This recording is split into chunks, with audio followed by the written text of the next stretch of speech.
سرخط خبرها رئیس یکی از سازمان‌های مخالف دولت تاجیکستان دیگر شد. حمله‌های اسرائیل و حزب الله به یکدیگر و ترس از جنگ وسیع در خاورمیانه. گروگانگیری در ولگاگراد را کمیته تفتیشات تحقیق می‌کند.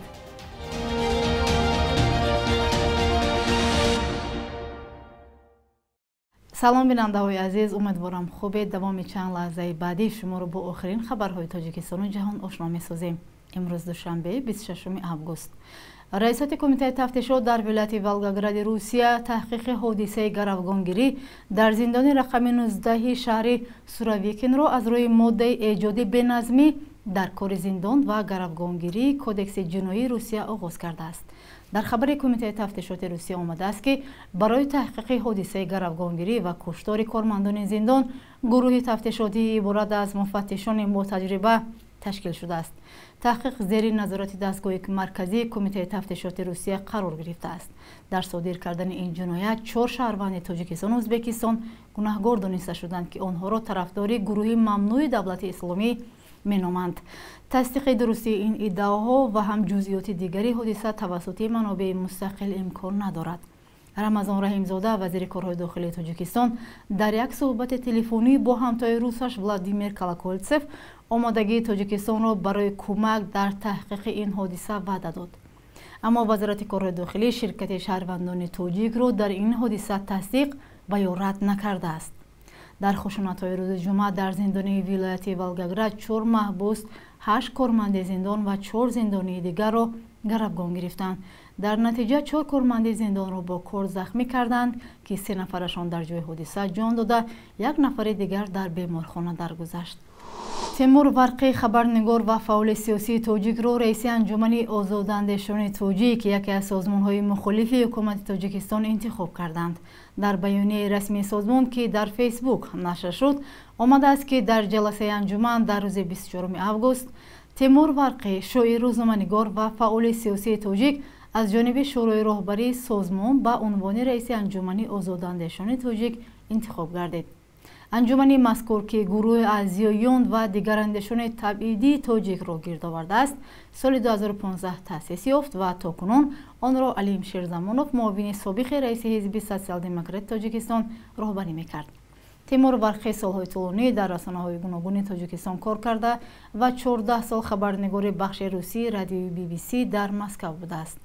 انجمن آزاداندیشان تاجیکستان عضو پیمان ملی تاجیکستان یک ائتلاف سازمان‌های مخالف دولت است که آن را دادگاه عالی سازمان افراطی و فعالیتش را در کشور ممنوع اعلام کرده است. در ولایت سمره روسیه به مهاجران کار در ساحه تجارت و بازار و آشخانه یا خوراک عمومی را منع کردند. اینچنین به اطلاع سامانه حکومت منطقوی به مهاجران اجاره دادن انشاءات منع شده است. اجرا کننده موقتی وظیفه رئیس ولایت ویچسلاو فیدورشف همه اداره‌های منطقه را که با تجارت و سودا سر و کار دارند وظیفه دار نمود که مهاجران با پتنت کارکننده را از کار رانند. سامانه ایدل ریالی می نویسد بر اساس سفارش فیدورشف کارگران خارجی حق ندارند در ولایت سمره در ساحه فروش محصولات خوراکواری، نوشاکی و محصولات تماکو، نساجی، پای افضل و دیگر ساحه‌های سودا کار کنند. با مهاجران اینچنین کار در بخش معلومات و تهیه پایگاه‌های اطلاعاتی، نشر خبر، اینچنین به مهلت کوتاه اجاره دادن منزل هم منع میباشد. پیش از این ماه فوریه امسال با قرار رئیس پیشین ولایت دمیتری ازاروف کار مهاجران با پتنت به حیث راننده تاکسی، راننده نقلیات مسافربر، کار در ساحه معارف و آژانسی‌های جلب کارگر منع شده بود. ولایت سمره در جنوب و شرق روسیه و در مرز با قزاقستان و جمهوری تاتارستان جایگیر میباشد. بیش از 3 میلیون ساکن دارد و بنا به اطلاع امور رسمی این منطقه سال 2021 به ولایت سمره بیش از 71,000 مهاجر داخلی و خارجی برای کار و زندگی رفته است و اکثر مهاجران خارجی شهروندان تاجیکستان و قزاقستان بودند. در بخش نظرسنجی همکاران ما از ساکنان پرسیدند که آیا معیار انداز یا مالیات در تاجیکستان بلند است یا نه؟ شما می‌خواهید کدام نمود اندازها از بین برده یا پس کرده شوند؟ پاسخ را یک جا می‌بینیم. انداز در تاجیکستان موافق همون معیارهای معین مقرر شده است. در تاجیکستان انداز اونقدر بلند نیست. پایه دولت، هر یک دولت از انداز انکشاف می‌یابد. خیلی خوب می‌شود که همه مؤسسه ها انداز مؤسسه ها و شهروندان انداز را سر وقت سپارند بودجه دولت بای کرده شود و از حساب من همین انداز سرمایه دولت بای می شود و شهروندان نفقه خود را سر وقت گرفته می توانند کارمندان مزد مهنت خود را سر وقت گرفته می توانند. خب با فکر شخصی من البته کمی گرانتر است چون که نه هر کس این رو پرداخت کرده می تواند. با نظر من توغریه حق باید همون از زمین ما درآمد داریم مثلا کشتکار میکنیم ایوه حاصل میگیریم اندازهشون توغریه همش با چیز قانونیه حق از همه جهت آب بسیار وای میکشیم تنقیصی میکشیم همین نالوگو اندازه به نظرش ما تا کجا بلندن میخوایم پس شوند چقدر میرسند خیلی این چقدر منگم همه چیزی که قرار قانون دولت هست همه قانون قاعده دولت ما رعایت میکنیم کار میکنیم دیگه هیچ چیز همه این اندازه اینا در اساس قرار حکومت میشوند و قرار حکومت کشید پارلمان تصدیقش میکند رهبر دولت تصدیق میکند ما با دادن کودکس انداز قانون ما با دادن که نقض گنده یک چیز حساب نمیکنن مثلا ای درآمدی زمین باید حساب کنن ای مثلا راسخود زمین همش حساب کرده میگیرن حاضر همه خلاقی حاضر همش میخره اما انداز هم خاک با موافق قانونیشون گیرن مثلا کمتر بلندتره خاک با اینو با ایجاد با مثلا آدمای وای هستن میبینن یعنی که اگر کمتر پستر شه با فایده دهقان با فایده دهقانا حاضر همه چیز قیمت های دوروش هم میخنده قیمت های اینا تراکتور میدوزه قیمت همش جفت و چیزی لوش همش قیمت های با نظر شما کدام نمود انداز رو باید از بین برده شود؟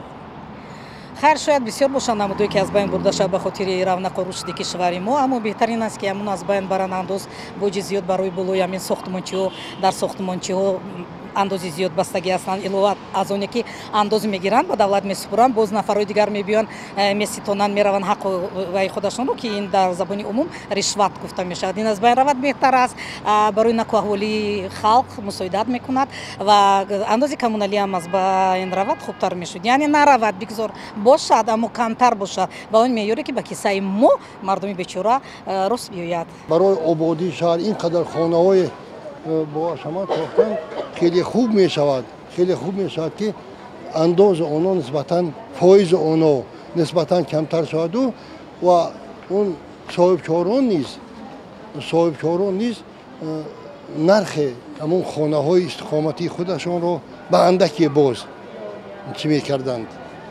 ارزانتر میکردند خیلی خوب میشد. بیننده های عزیز شما هم می توانید نظرهای خود را زیر این برنامه برایمان نویسید.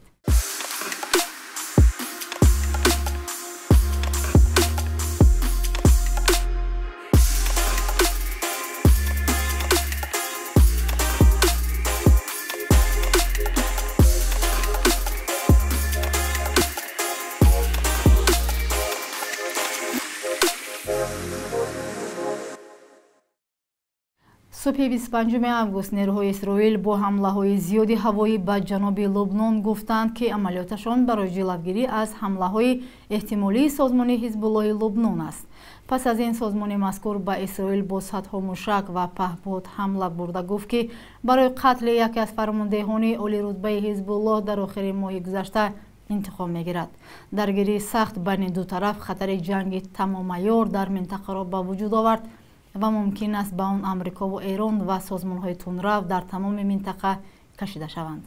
گفته می شود درگیری‌ها همچنین می توانند تلاش‌ها برای سوزش آتش بس در باریکه غزه را بحاصل کنند که در آنجا اسرائیل با گروه افراطی فلسطینی حماس و یکی از شریکان حزب الله بیشتر از 10 ماه است که می جنگد. حمله ها در زمانی صورت می گیرد که در مصر دور نوی گفتگو برای پایان دادن به جنگ اسرائیل و حماس ادامه دارد. حزب الله گفته است که اگر در غزه سوزش آتش بس اعلان شود حمله ها را ختم می کند. و در بخش یک روز تاریخ از مهمترین رویداد تاریخی برای امروز خبر می دهیم.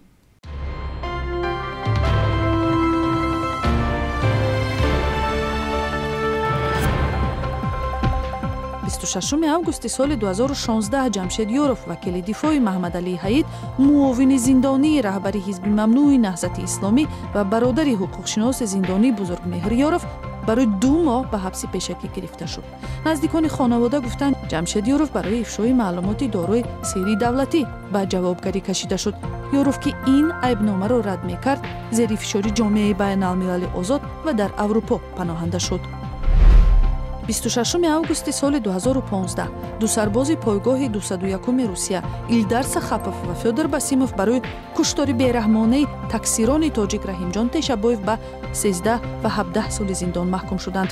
қатли бераҳмонае ки ҷомеаи Тоҷикистонро такон дод, зимни баҳс сари пул ба амал омадааст. Низомиёни рус барои адои ҷазо ба Русия интиқол ёфтанд.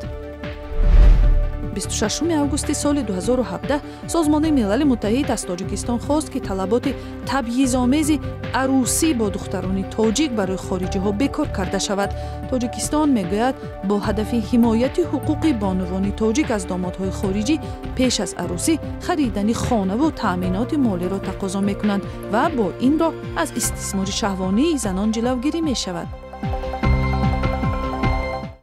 бонки миллӣ арзиши асъори хориҷиро барои ин рӯз чунин таъин кардааст. 1000 рубли русӣ баробар аст ба 116 сомонӣ, 100 евро ба 1186 сомонӣ ва 100 доллар ба 1067 сомонӣ.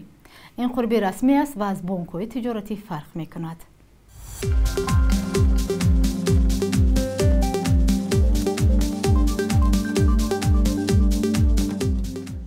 бинандагони азиз, ташаккур ки то ин лаҳза моро ҳамроҳӣ кардед. бо шумо то фардо худоҳофизӣ мекунем. хайр.